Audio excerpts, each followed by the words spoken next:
En þá höldum við áfram með þennan lista og númer 3 á listanum er Sensitive Data Exposure. Og þetta tengist á þessu sem við sjáum áðan, það sem var í raun að við værum að fara að leka upplýsingum og þá er það þetta, ef að það kemur fyrir að einhverjum tekst að brjótast inn til okkar, hvaða gögn viljum við þá ekki að viðkomandi geti bara lesið úr á þess að sé nokkurt mál. Og þá ef einhver kemst inn og ég er með fullt af einhverjum upplýsingum offshore akkánta hjá einhverju fullt af einhverju ríku fólki út allan heim, er það þá þar bara í Word-skjölum, PDF-skjölum og bara leiðið komin inn þá geti bara lesið þau, eða eru þau einhvern veginn aðskilin, þau eru einhvern veginn dulkóðuð, þau eru einhvern veginn hólfuð niður, þannig að ég get ekki lesið neitt úr því nema ég hafi alla partana saman, eða eru þau dulkóðuð og þá er þetta eitthvað sem maður þarf að taka afstöðu til þegar maður setja upp verkefni. Er ég að eiga við svona gögn? Er eitthvað þarna sem mætti alls ekki fara út? Og ef það fer út, hvað þá? Þannig það er bara að hafa eitthvað plan og í raun síðan execute það. Og síðan er það mjög gott að á seinustu árum er í raun bara búið að auka kröfunar á það með það að vera að vinna með svona viðkvæm gögn. Til dæmis ef við ætlum að vera með vefverslun og við ætlum sjálf að taka við kreditkortum og við ætlum sjálf að vinna úr og taka við greiðslu, þá þurfum við að fara í gegnum PCI-vottun sem þýðir að við þurfum í raun að standast einhvern lista einhverjum 60 atriðum, það sem er í raun bara er hitt, er aðgangsstýrt inn í serverherbyggi þar sem að vefurinn keyrir. Eru allir starfsmenn búin að fá þjálfun í því hvernig eiga með þetta svona gögn og bara mjög mikið af hlutum sem maður þarf að uppfylla til þess að mega bara taka við og rukka kreditkort á netinu. Og þess vegna er oft mjög mikill kostur að geta nýtt sér svona eins og svona greiðslusíður eða eitthvað, þar sem við erum í raun að offloada þessu verkefni að vinna með viðkvæmu gögnin til einhverja aðila sem sérhæfa sig í því, eins og til Borgunar eða Valtors í Íslandi, og meðan við sjáum bara að setja upp vefverslunina með öllu því sem tilheyrir því. Og síðan er það þetta með þessi viðkvæmu gögn, þar sem við sjáum þau, og þau eru ekkert endilega alltaf einhvern veginn fjárhagsleg eðlis, þau geta verið persónuverndarleg eðlis eða það yfirleitt. Og þá ef við komumst í eitthvað, þá berum við svona faglega skyldu til þess að passa upp á þetta og láta þá vita og reyna að koma hlutunum í gott horf. En núna með GDPR sem kom varð, ég er ekki 100% hvort það sé orðið að lögum á Íslandi eins og út af EES, en það er allavega ekki langt í það ef það er ekki orðið. Það sem við berum núna lagalega skyldu til þess að fara vel með þessi gögn og vinna með það á ákveðin hátt. Og sem sagt, General Data Protection Regulation er þessi löggjöf frá ESB sem kom inn í persónuverndarlögin á Íslandi núna í maí eða júní á 2018 og aftur ég veit ekki hvort það séu orðin að lögum eða hvort það séu enda bara einhver reglugerð sem á eftir síðan að vera hægt að enforsa ekki lög eða eitthvað svona. En þarna er tekið á afskaplega mörgum hlutum að sem þegar við erum sem forritarar að vinna með einhver gögn sem eru snúa persónu upplýsingum annað fólk. Þannig að við getum verið að vinna í einhverju kerfi þar sem við erum að vinna með hjúskaparstöðu, við erum að vinna með læknissögu eða eitthvað heimsóknir á heilsugæslur eða eitthvað svona sem í raun ekkert, kannski lítur ekkert út fyrir að vera neitt sérstaklega merkilegt eða eitthvað svoleiðis, en síðan höfum við það fyrir stóran hópa fólki og við getum verið að gera eitthvað query og við getum verið að sjá eitthvað og þá erum við komin inn á það að við erum, þetta kemur okkur ekkert við.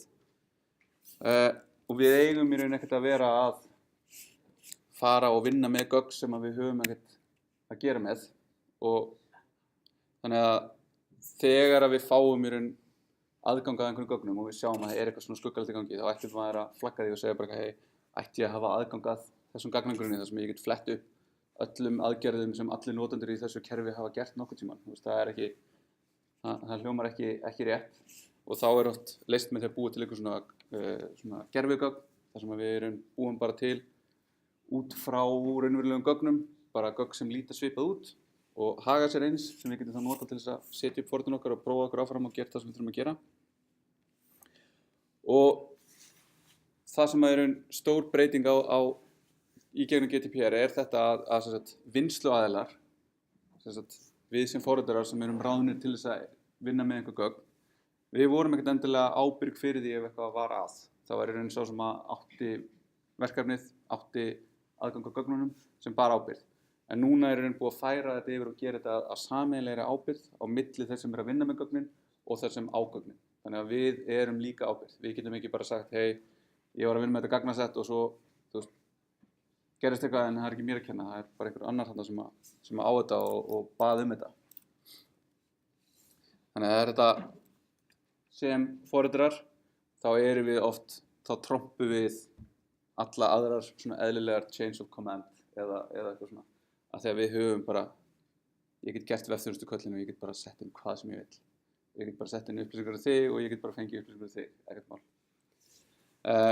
En sem sagt, leiðbeiningarnar sem að Persónuvernd búið að gefa út sem sagt alls konar, þannig að það leiðbeiningar fyrir vinnsluaðila, vinnslusamningar og til þess að mega þá vinna í sumum verkefnum. Þá þarf að skrifa upp á svona vinnslusamninga og þessi vinnslusamningar fela í sér að fyrirtæki sem við að vinna hjá eða við sem verktakareiklis búin að fara í gegnum ákveðna þjálfun og við vitum hvernig að vinna með þessi gögn og við höfum í raun einhverja prósessa til staðar hjá okkur og það ef það kemur eitthvað upp, hvernig tilkynnum við það. Og þá leiðbeiningar öryggisbrest.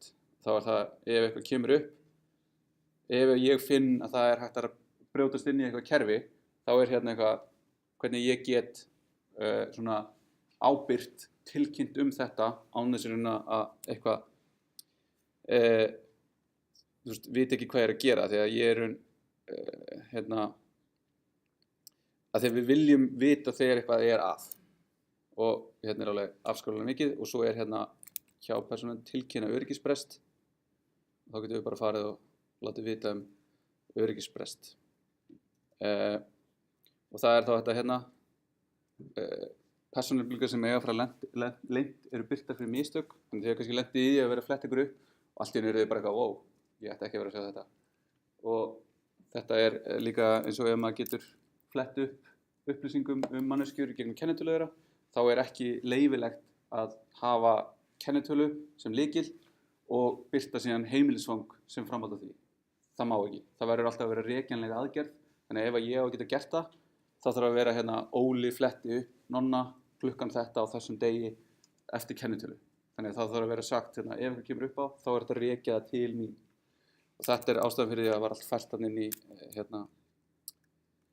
inn í svona kerfi bak við login. Alltaf svona uppflettingar. Síðan númer 2 það broken authentication. Það þetta þegar við erum þá búin að setja upp okkar kerfi og við erum farin að veita fólki aðgang að eitthvað klikkar í þessu kerfi og það einhvern veginn hægt að komast í aðgang annarra aðila annarkvort með því að við lekum einhverjum gögnum eða einhverjum upplýsingum eða vegna öryggisgalla í kerfinu hjá okkur og að smíða svona auðkenningar og session kerfi sem við skoðum í næsta tíma erfitt og það að mörgu að hyggja og villurnar geta legið á mörgum stöðum. Þannig að við viljum ekki smíða þetta sjálf, við viljum nota eitthvað sem er traust.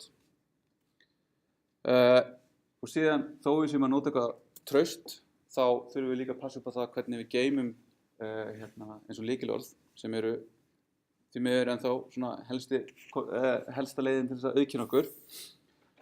Og þá ef við leyfum bara öll lykilorð, hvort sem þau eru of stutt eða of þekkt, þá erum við bara að bjóða hættunni heim. Af því að ef við leyfum fólki að nota lykilorð sem eru bara 4 stafir, þá afskaplega auðvelt að krakka þau. Eða ef við leyfum að nota eitthvað lykilorð af topp 100 listanum yfir mest notuðu lykilorðin með alla leka sem hafa orðið á síðustu árum, þá erum við líka að bjóða hættunni heim. Af því að ef ég væri vondur og ætlaði að fara að reyna að brjótast einhvert inn, þá myndi ég bara fara og prófa hérna, kannski kemst ég yfir notendanafn hjá einhverjum og ég fer bara eitthvað að prófa, ætli notandi sé með master sem lykilorð eða 1, 2, 3, 3, 2, 1 og svona er þetta bara að prófa sig áfram. Og þá tengt því, þá er hérna þjónusta sem maður getur farið og tjekkað hvort að e-mailadressa manns hafi einhvern tímann komið fram í einhverjum af þessum 340 vefsíðum sem að þetta hérna trakkar, sem hafa verið pwned eða 6 miljard accounts. Og þannig bara gauður sem er að fylgjast með því þegar einhver er að dumpa svona passwordlistum einhvers staðar á svona skuggasvæðum internetsins og setja það inn í gagnagrunn og leyfa fólki að fletta sig upp og er proactively að senda fólki e-mail ef það kemur upp í einhverjum svona stórum lekum. Og tengt þessu, þá ætti þið öll að vera með mörg mismunandi lykilorð, vera með svona lykilorða manager eins og OnePassword eða KeePass eða eitthvað svoleiðis til þess að passa upp á það að vera ekki að endurnýta eitthvað. Þannig að ef eitthvað myndi leka frá ykkur og einhver myndi komast yfir lykilorðið ykkar og notendanafnið ykkar eða e-mailið ykkar, þá er mjög lítið mál að fara bara að prófa ok, er þetta sama á Instagram, er þetta sama á Facebook, er þetta sama á Twitter, er þetta sama á þessu eða hinu og þannig valdi ykkur miklum leiða. Og svo auk þess að vera með einstök og flókin lykilorð, þá viljum við stundum líka vera með fleiri faktora sem að auðkenna okkur og þá er það yfirleitt svona two-factor authentication þar sem við erum með lykilorðið sem er eitthvað sem að notandinn veit og síðan eitthvað annað til þess að staðfesta auðkennið. Þá er það yfirleitt eitthvað sem notandinn er með og þá getur það verið í raun einhver svona auðkennislykill sem er þá einhver sem að útfæri svona time-based one-time password algoritma þar sem þú ert með einhvern server, eitthvað tæki og miða við tíma, þau eru synkuð saman á tíma, þá eru þau eru seeduð með sama leyndarmálinu og á sama tímapunkti þá gefa þau alltaf sama lykilorðið. Þannig virka auðkennislyklar. Þess vegna renna hlutirnir alltaf út á eitthvað 60 sekúndna fresti eða eitthvað, þá verður til nýtt one-time password. Og þetta er líka stundum útfært í SMS-i, þannig við fáum SMS sem er þá ég er með símann minn sem að ég staðfesti þegar ég bjó til notandann að væri minn eða tölvupóstinn minn og ég fæ þá eitthvað sem að auðkenni mig aukalega. En síðan náttúrulega leið og margir fara að nota svona, þá fara fleiri að brjóta það og þá er það orðið mjög algengt núna út í Bandaríkjunum, ekki mjög algengt en nokkuð algengt, að fólk bara svona social engineer í símafyrirtækin, bara eitthvað svona, já, hæ, ég týndi símanum mínum, ég er með þetta símanúmer, geturðu, láta mig fá nýtt SIM-kort. Og svo fæ ég nýtt SIM-kort, fæ ég þetta, ég logga mig eins og þú, fæ auðkenningakóðan í síman, ég losa mig við SIM-kortið og það er ekkert að treysa það að ég hafi í raun brotið þetta og þú veist, einhverna er fyrir nú reynir að hringja og síminn virkar ekki. Og hérna er í uppáhalds podcastinu mínu sem heitir Reply All, podcast about the internet, hvað er ekki að elska, þá er þetta rekur einn þáttastjórnandinn það þegar að þau fá beiðni það að athuga af hverju einhver kona sem hafði samband, hún hætti að hafa aðgang að Snapchat aðgangunum sínum og svo fer hann bara ofan í mjög djúpa hólu þar sem hann er komin inn á bara eitthvað hacker Discord þar sem er bara verið að tala um þar sem að username ganga kaupum og sölum og þá aðalega OG username sem eru svona original sem eru eitthvað svona eins og einstafa nöfnin á Twitter eða 2 eða 3 stafa, 4 stafa, þau verða alltaf meira og meira valuable. Það sem að fólk er bara að kaupa eitthvað, veit ekki hvað er gott, gott notandanafn, cool notandanafnið á Instagram á $20,000 sem er bara eitthvað, en það, já, ég mæli með þessu, mjög skemmtilegt. Og síðan er þetta að fjölga þessum faktorum upp í fleiri, þannig að þá getur líka verið með eitthvað sem notandinn er, þannig að þá getur það verið fingrafar eða aug eða ratt eða eitthvað, það sem er annar faktor. Allt til þess að bæta við lögum af öryggi og eitthvað. En þegar við fáum síðan lykilorðin okkar, lykilorðin frá notendunum, þá þurfum við að passa upp á það að vera aldrei að geyma þau í svona hreinum texta, það er að segja bara lykilorðið sem lykilorðið á þess að gera nokkuð við það. Og það þá ekki bara við það að vera ekki með það í einhverju töflu þar sem að notandinn geymdur. Heldur maður oft kannski að debugga eitthvað og maður loggar á vort notandan eða loggar requesti frá notandanum til að logga sig inn og í því passwordið. Þá viljum við ekki logga það, þá það allt í einu farin að þvælast inn í einhverju loggum og svo leka loggarnir okkur einhvern veginn og þá allt í einu bara gomma af lykilorðum í loggunum hjá okkur. Þannig að alltaf þegar við erum með lykilorð þá tökum við lykilorðinu og við hendum því eins hratt og við getum inn í eitthvað svona tætifall, eitthvað hashing function sem að setur það yfir í einhvern annan einstakann streng sem aðeins hægt að fá úr einni átt. Þannig að það ekki hægt að taka þennan einstakann streng og búa því aftur til upprunalega gildið. MD5 og SHA-1 eru gömul svona hashing föll sem eru bæði búið að koma sanna að sé hægt að brjóta, þannig að ég geti búið til fyrir hvaða haskildi sem geti búið til streng sem framkvæmir það haskildi. Þannig að það voru ekki lengur þetta öryggi að það sé bara í eina átt. Og núna eru SHA-2 og SHA-3 sem eru bara fleiri bita í sér. En svo getum við notað salt til að koma í veg fyrir að tvö lykilorð fái sömu hössin. Þannig ef ég með lykilorð 1, 2, 3 og þú með lykilorð 1, 2, 3 og þau eru bæði hössuð, þá væri hössinni sömu. Þannig ég get allavega að segja, ok, ég get keyrt einhverja static analysis á hössin í þessum gagnagrunni, matcha það við algeng lykilorð og þannig reynt að komast að því hvað hvað brotið. Og þá erum við að hassa þetta salt með lykilorðinu og þá þurfum við að geyma þetta salt einhvers staðar og yfirleitt að geyma bara við hliðin á lykilorðinu í gagnagrunni, þannig að það ekkert endilega alltaf besta lausnin. Og sérstaklega út af því að tölvurnar eru bara að verða fljótari að bara fara í gegnum öll permutation af öllum mögulegum lykilorðum. Og í dag hægt að prófa milljónir af lykilorðum á sekundu og þetta var frá því fyrra sem ég tjekkaði þessu, það eru klórið 20 milljónir af lykilorðum á sekundu. Þannig að það ekkert mál að krakka lykilorð, sérstaklega ekki ef þau eru stutt. En ef við notum eitthvað sem sérstaklega hannað til þess að vera hægt, eins og bcrypt, þá getum við verið aðeins öruggari í því sem við erum með. Og hérna grein How to safely store a password sem þó ekki án gagnrýnanda, en bcrypt eitthvað sem við ætlum að nota í næsta tíma til þess að setja upp auðkenningakerfi. Og hérna þetta mjög lélegt password svona miðað við, bara út af því að það svo stutt, en ef við erum með löng password sem eru bara úr einhverjum venjulegum orðum, ekki lengur password, þetta meira passphrases, þá eru þau með meiri upplýsingar í sér sem gerir það verkum að þau eru miklu lengur að bara brútforsa þau í gegna. En þá komum við á seinasta atriðinu á listanum sem injection árásir. Þá þetta eins og XSS. Ef við erum ekki að hreinsa og staðfesta gögnin frá notandanum, þá erum við að opna okkur fyrir árásum. Þá þetta ekki þannig að ég kom inn einhverjum JavaScript kóða eða kóða sem keyrir á einhverjum tímapunkti, heldur ég að nýta það að óhreinsað input sent inn í eitthvað sem keyrt og þá keyri ég breyti einhvern veginn skipuninni sem áttu upprunalega að gera og læta hann að gera eitthvað annað í staðinn. Og SQL injection svona þetta algengasta, en þetta getur líka átt sér stað í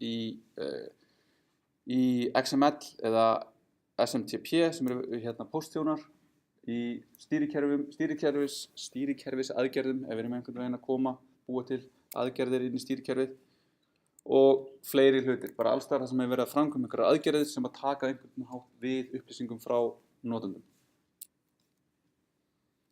Og þetta bara sama, hreinsa inntakið þegar við erum með SQL-grunna að nota svona parametræst viðmót, þannig að ekki nota strengi, ekki nota strengjaföll eða strengja concatenation til að búa til queryin okkar, heldur nota þessi parametræst viðmót. Þannig að ef ég væri með þetta, ég tek við einhverju value bara úr body, úr einhverju formi og ég inserta því beint inn í gagnagrunn og virkar það alveg, ég mun inserta því að þessi gögn mun fara inn í grunninn, en svo lengi sem að fólk bara að haga sér og enginn sendir eitthvað sem svona, af því að þá verður queryið sem var upprunalega bara einfalt insert verður að insert into þarna, svo lokum við bara því og búum til nýtt sem segir eyddu öllum færslum úr test. Og svo gerum við hérna bara komment, þannig að þá er allt sem kemur á eftir skiptir ekki máli. Þannig er farin að gera allt annað en upprunalega var búist við. Og þetta hérna er mjög bara rólegt, af því að ef að ég ef að gagnagrunninn er ekki rétt stiltur, þá get ég líka bara hverið alla notendur í gagnagrunnum, ég get komist að hver eru notendunöfn, hugsanlega hver eru hössuð lykilorð, ég geti borið það saman við önnur þekkt lykilorð, ég geti reynt að brjóta þau og ég geti reynt þannig að komast lengra inn í kerfið. Þannig að það er alltaf, öll op eru nýtt til þess að gera eitthvað slæmt. Og sama, þó við séum ekki kannski að við erum ekki að keyra einhverjar aðgerðir, við getum verið einhvern veginn búin að læsa þessu niður, þannig að við getum bara gert select eða eitthvað svoleiðis og við værum að taka við og við myndum alltaf selecta hérna eftir einhverju ID, hérna bara eitthvað, þetta getur bara verið akkurat eitthvað, einhver talað eitthvað svoleiðis, en svo get ég sendt svona og þá verður hverjið allt í einu selectað upp úr töflunni þar sem ID er 1 eða það er 1 jafnt og 1 sem er alltaf true. Þannig að selecta upp úr töflunni þar sem að true sem eru þá alla færslunar. Þannig að þá erum við bara komið með allt og getum í raun lesið allt upp úr töflunni þegar við áttum bara að geta lesið einhverja eina færslu. Og þá er hérna hitt gamla klassíska Bobby Tables að það að geta sett svona inn getur leitt til mjög mikilla sorgar. Ef maður sanitæsar ekki og þannig getur það verið bara eitthvað einfalt eins og að SQL injecta í gegnum hvernig maður nefnir börnin sín. Þannig að lausnin á þessu er að nota alltaf parametræst viðmót. Þá lítur það svona út, það er í staðinn fyrir það að vera með einhvern opinn streng sem við sendum hérna inn, þá sendum við inn breytur og breyturnar eru síðan mappaðar yfir í stök í fylki og í raun útfæslan hérna, þessi query útfæsla sér að mappa þetta hérna á milli og keyra einhverja virkni sem passar upp á að þetta sé í raun ekki að expanda út í eitthvað önnur köll eða eitthvað svoleiðis. Þetta gerir bara það sem á að gera hérna. Það á bara að insert einhverju value og valueið er hér.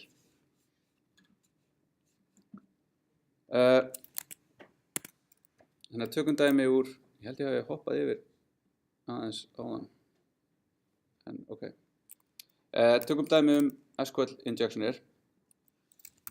Lókum hérna og gerum. Þannig að hér eru til staðar tvær töflur sem eru hérna, önnur heitir students, hún er með ID sem er bara eitthvað ID sem við erum að trakka. Við erum með eitthvað name sem er bara varchar sem er þetta, getur tekið inn hvaða gerð af stafi sem er, alltaf 64 stöfum. Date sem er timestamp sem er bara núna hvernig þetta gerðist og svo einhver breyta hérna sem segir hvort að viðkomandi sé hérna útskrifaður eða ekki. Notum það eftir. Svo erum við með aðra töflu hérna fyrir text sem við notum áðan. Hérna setjum við upp tengingu við Postgres eins og við vorum að gera í síðasta tíma. Við erum hérna með clientinn, við erum með Express, við erum ekki að nota XSS hérna í þessu tilfelli, af því þetta dæmi er líka opið fyrir XSS. Hérna erum við með tengistrengin þar sem við tengjumst við localhost við gagnagrunninn.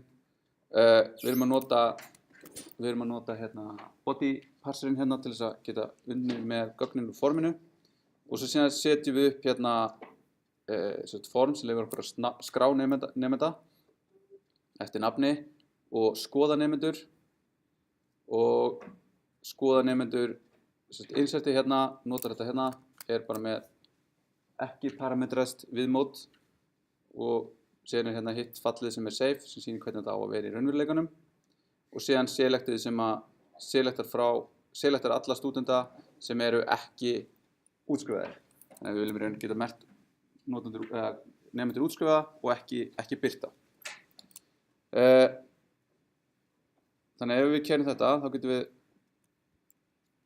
farið hérna og ég geti skráð bara Jón það er eitthvað vilja hérna. Relation students does not exist, þannig að ég þarf að búa til töfluna, droppa henni. Þannig ég þarf að fara hérna. Förum bara hér.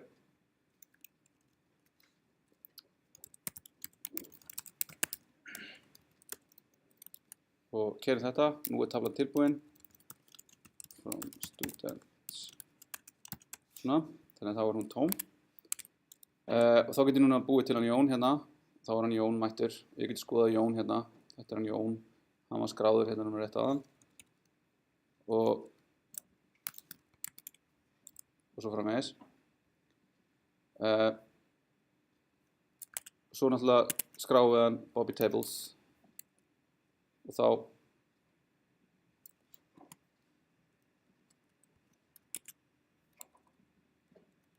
verður allt skellulegt. Þá það lítur allt rétt út og svo skoðum við og þá fæ ég bara aftur út villur þegar nú er búið að droppa töflunni aftur. Þannig ég fæ aftur þess að villur það að taflan er ekki til út af því að það er búið að keyra drop table students. Þannig að allt mjög sorglegt. Þannig nú þarf ég að búa til töflunni aftur og tapa þeim gögnum sem ég var ekki búin að baka upp.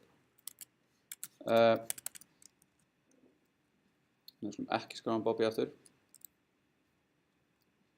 Þannig núna ætla ég að vera með hérna 2 nemendur, Önnu og Jón. Og svo útskrifast Anna og þá uppfæri ég hana hérna yfir í það að vera hérna útskrifuð og þá er hún ekki lengur birt hér. Og þá er það út af því að í selectinu hérna segjum við select from students where graduated up to false. Þannig að þetta hérna útilokar alla nefndir sem eru útskrifaðir frá því að koma í þessu selecti. En síðan höfum við hérna aðra virkni sem að flettir upp notendum og hún, fyrsta sem maður getur gert hérna var að prófa, ok, það er ID 2, ok, hvað ef við gerum bara ID 1? Ok, það er allavega engin nefnandi með það, ID 20, það er engin nefnandi með það og þá er það út af því að þegar við erum að gera hérna select by ID, þá erum við líka með hérna graduated false. En önnur svona villa þar sem við getum lekið gögnum væri það að gleyma þessu. Þú bara treystu á það að út af því að ég mundi eftir í listanum, þá er það bara í listanum og að enginn muni nokkuð tímann fara að eiga við þetta ID hérna. Hvernig myndi þetta það í hug? Ok, við mundum allan eftir því, en hérna samt skildum við eftir SQL injection möguleika og þá getum við byrjað bara að prófa þetta hérna og prófa okkur áfram bara 1 or 1 jafnt og 1. Ok, það gerist ekki neitt. Jú, við erum ennþá að fá einhvern notanda hérna þó svo að ég sé að biðja einhver önnur ID, þannig að það er allavega ekki það sama og biðja bara eitthvað rugl þá fæ ég bara enga nemanda þannig að fæ ég reyndar villu út af því að ég er að bera saman streng við tölu þannig að við fáum column A does not exist. Já, ok, þetta er aftur út af hérna því við erum ekki notað parametræstu viðmót, þá bara fer þetta í einhverja klassu. En ef ég gerir þess að núna þetta hér, þá get ég allir flett upp öðrum notenda út af því að ég get gert 1 or 1 jafnt og 1 sem fengi öll settin og svo get ég gert order by af því order by er lögulegt síðan í framhaldinu á select-skipuninni og raða þessu eftir ID, fengi þá fyrsta ID-ið sem var þá annað en þetta og svo geti ég haldið áfram og byrja að konstrukta svona flóknari og flóknari SQL queryur sem myndi á endanum leyfa mér að finna öll gögnin í þessari töflu. Þá geti ég komist í eitthvað sem ég ætti alls ekki að geta komist í. Og lausnin á þessu er bara einfaldlega að nota parametræst viðmót eða bara taka ekki við upplýsingum frá notendum eins mikið og við getum sleppt því. En síðan annað dæmi um þetta er þá svona, hérna ætla ég að nýta mér þá virkni í Mac, að ég get kallað í command line tólið cal til að gefa mér dagatal. Ég gefi því ár og þá fæ ég dagatal yfir allt árið. Þannig að, nice, ég ætla að nota þetta og ég ætla að gera þetta aðgengilegt á webnum. Og þá get ég bara, með Node, þá get ég nota hérna exec sem kemur frá child process sem er kjarnapakki í Node og leyfir mér að keyra bara í nýjum process einhverja ákveðna skipun og gefur mér svo tilbaka það sem skipunin skrifaði í standard out.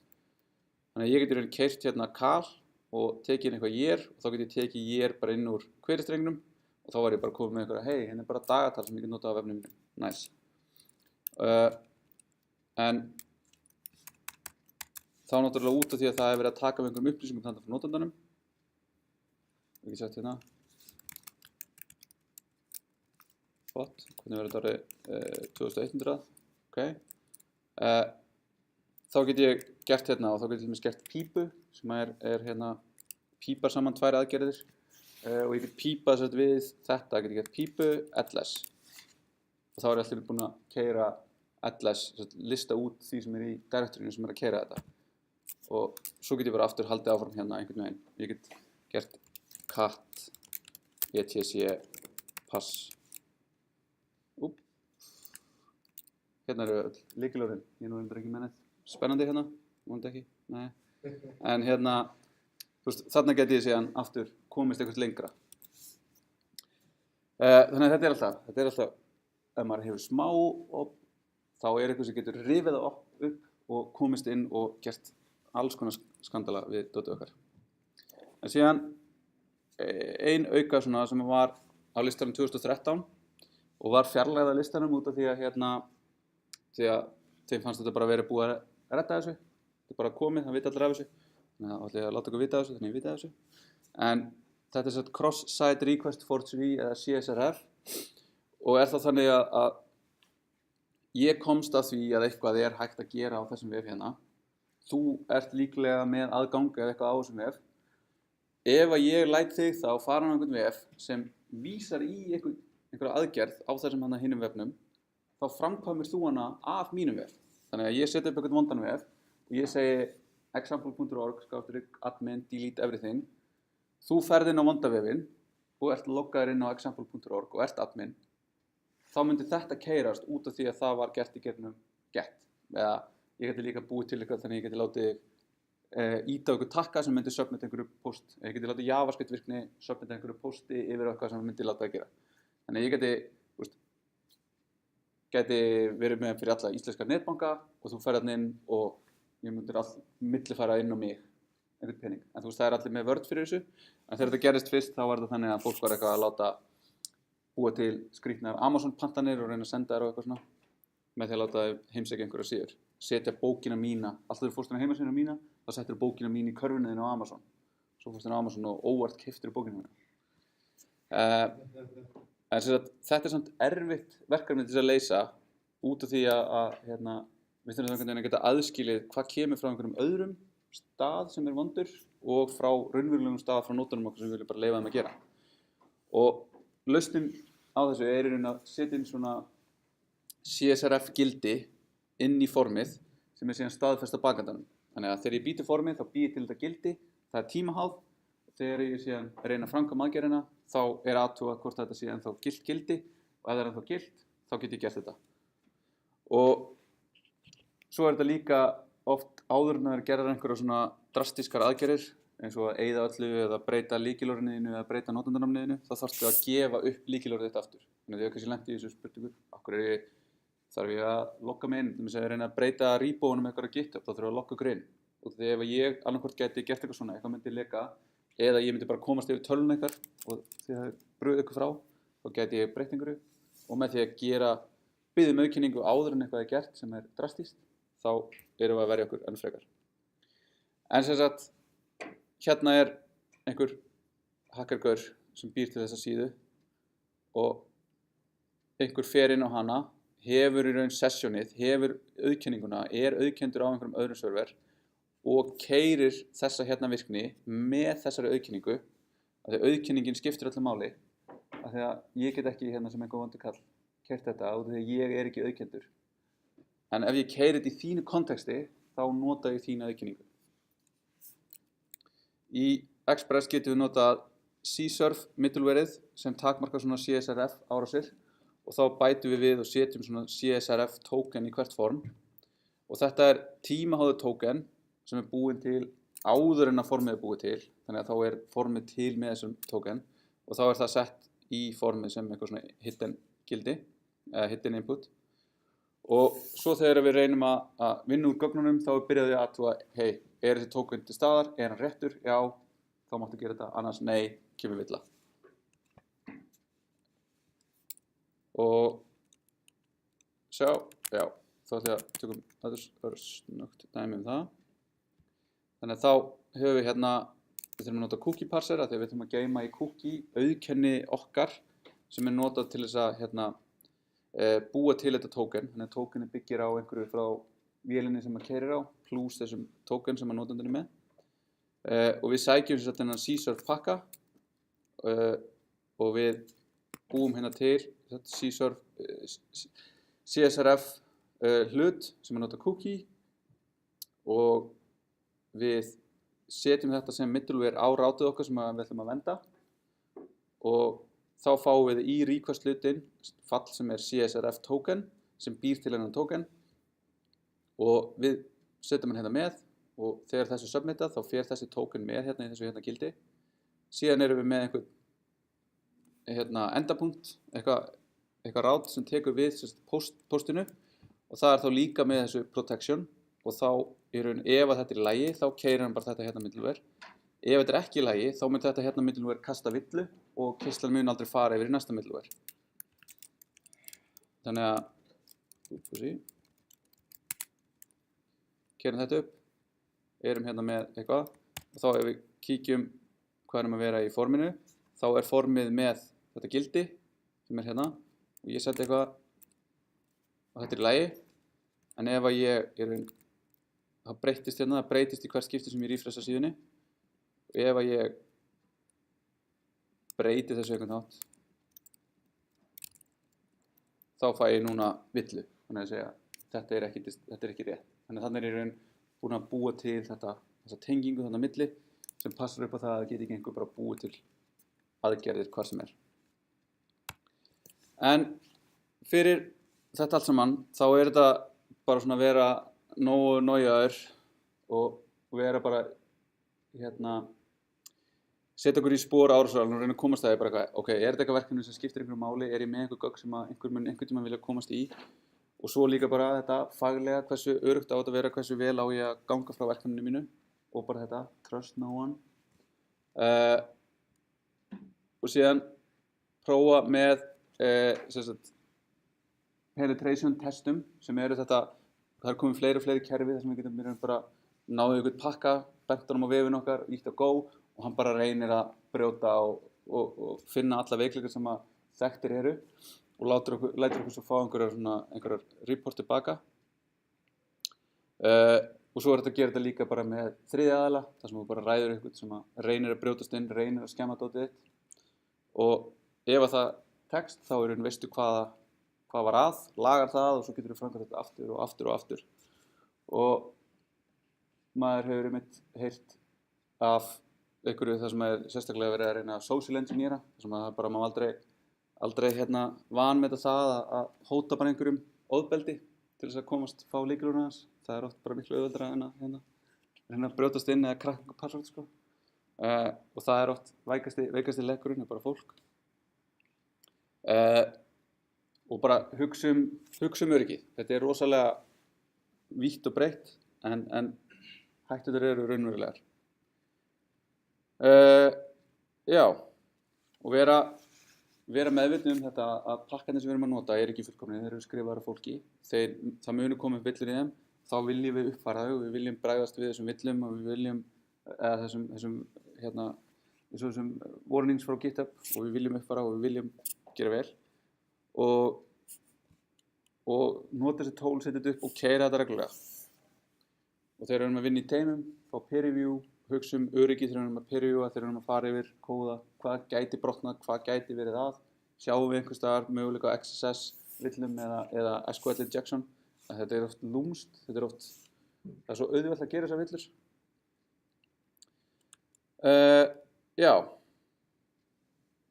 svo aðeins í lokin, skilja eftir bara svona sem fyrir ykkur til þess að skoða, en það eru fleiri, það er alltaf að bætast við svona ákveðnar öryggisstillingar sem eru að reyna að búa til varnir sem stoppa þetta allt svona áður en þetta gerist.